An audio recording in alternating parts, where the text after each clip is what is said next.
We're halfway through our experience here at Oak Haven. This is the time I'd like to have a little one-on-one with each person. I'd like to find out how their experience is going here, what they're learning, and what they need.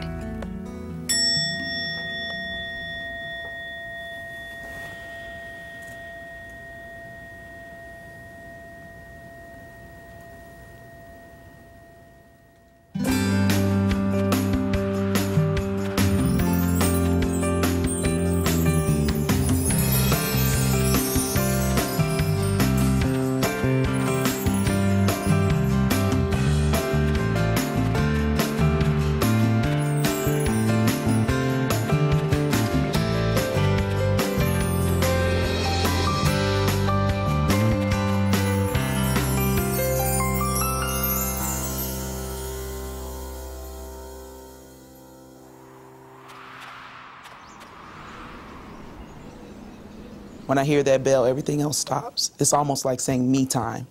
Now it's time to go into myself. And I love it. I really got to get one of those.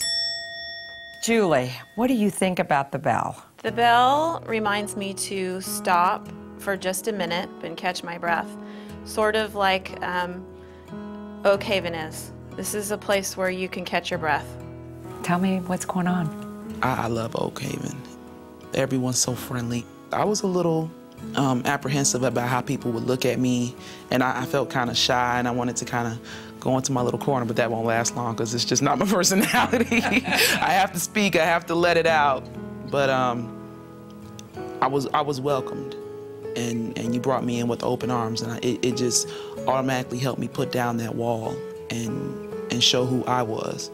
You're completely different than when you got here. I remember you pelting out of your beautiful BMW with your gorgeous clothes and coming in and going, and now I'm seeing this profound, almost like an ocean wave of you, coming and going and continually getting deeper. I have to be honest with you, I've been really surprised at how you've also emerged as a leader here. So what's going on with you? And at first you have a little bit of anxiety about the anticipation of the unknown. And then once being here, it's just such a beautiful place, and everybody's so nice and friendly, and it's just, it's re-energizing my spirituality, I believe. You know, it's you know, you're getting away from the motorcycles and the telephone poles and the airplanes and the noise and the traffic and all that. I think it's making you realize what's important in life. The problem is, after I leave here, to keep that importance in life going. How's it going? It's going great. I can't tell you how different I feel. I guess the camaraderie and the eating right and getting up in the morning, and just realized how happy I can be without partying or craziness or just everything. It's very, very peaceful. You're surrounded by huge amounts of beauty, and there are no boundary kinds of fences, and it helps me put things in perspective. And listening to some of the things that other people are sharing this weekend, gosh, what a huge epiphany at the age of 48, you know? That it's perspective, and it's just gotten way out of whack for me. You've been here 2 days, and I've seen this flower open. Gosh, the property, the farm, it's just so serene for me, and it's just kind of just giving my brain a chance to unravel itself. So it's really nice. I haven't thought about a bill. I haven't thought about a job. I've been just focusing on me and trying to find me. So it's definitely happening. I mean, it's not as cloudy as it was. Before it was so cloudy that I could not even think. And some of the things that you've said so far have really meant a lot. Helped me examine myself and my own thinking, and what you shared at one point, how worrying is related to the addictive centers of our brain, and that it's something that we do to we trigger it ourselves. And I need to be aware of that and be cognizant of the fact that I am causing almost like an addictive response. So I'm trying to be more aware of that. I think we women kind of look at worry as part of our identity. And it is part of the female nature, but I think that you can gain some control over it if it's something that's, you know, if you're intentional. So my thing about worry is it's pretty much negative guided imagery. Because if your brain believes what you're thinking on the positive side, then why wouldn't it necessarily believe what you think on the negative side?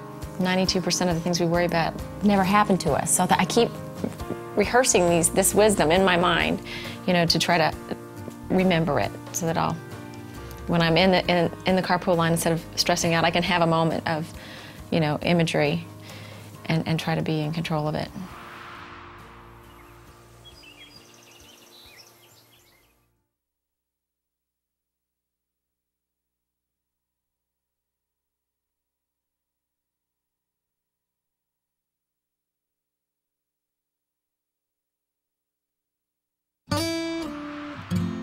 Give me some attention. What's wrong? I'm sorry, nobody showing you any love? Don't eat my finger with it. You know, ripped a hole all in the ground. What you wanna go do that for? Have you been around horses before? I love horses, I really, really do. And really being able to just have the hands on and touch him, I wanted to be out there every minute of the day. Because he seems so free. Free. He seems so free. And I really admire that about him. I was drawn to that. To his freedom. And probably 1,200 pounds of pure power. Right, and beauty. And beauty. I tend to be somewhat withdrawn. I can be very social. But then I go back into me. I always feel like society was so judgmental. I came here, I took a chance, and I said, you know, they're going to just have to take me as I am. I'm not going to sit up here and pretend to be something that I'm not. We don't always make the best choices for ourselves. For me, it's been reminded that I like, you know, nature and the country and being around a group of friends in not necessarily a party environment, but... When you connect with yourself, Kevin, everything about you changes. It's not just about being at Oak Haven or being away. The whole thing that we have to teach people is mindfulness is about every day. And learning how to make small lifestyle changes that can change your life. I do love everybody because I think we're all God's creatures. And who am I to judge people? You know, people live in glass houses, sit and throw stones, and there's a lot of cliches. My family said, oh, you can count your friends on one hand, which is true. I didn't believe them at the time, you know, less is more. I didn't believe that either, but that's true. Then you see friends get sick and, you know, going to pass away, and you're going, you know, all those, the cars and the jobs, and, you know, didn't matter after all. It's about good friends and good food and good health, and I guess I need some positive reinforcement in my life, and it needs to come from people around me. Wow, these are beautiful horses. Yeah. Well, yes, thank you. Welcome to our farm and coming and working with us with our horses. Yeah, I'm Bruce. How are you? Good to see you. Nice to see you guys. Hey, I'm Renae. Renae, good to have you with us. When you love on a horse or groom a horse or lay up against them or listen to them, their heart rates are very slow. So you kind of get in rhythm with that, and as your heart rate kind of gets in rhythm with their heart rate, if you lay your ears on them, your chest, sometimes you'll hear their heart. The truth is, for us, the statistics show the lower the heart rate, the longer you live.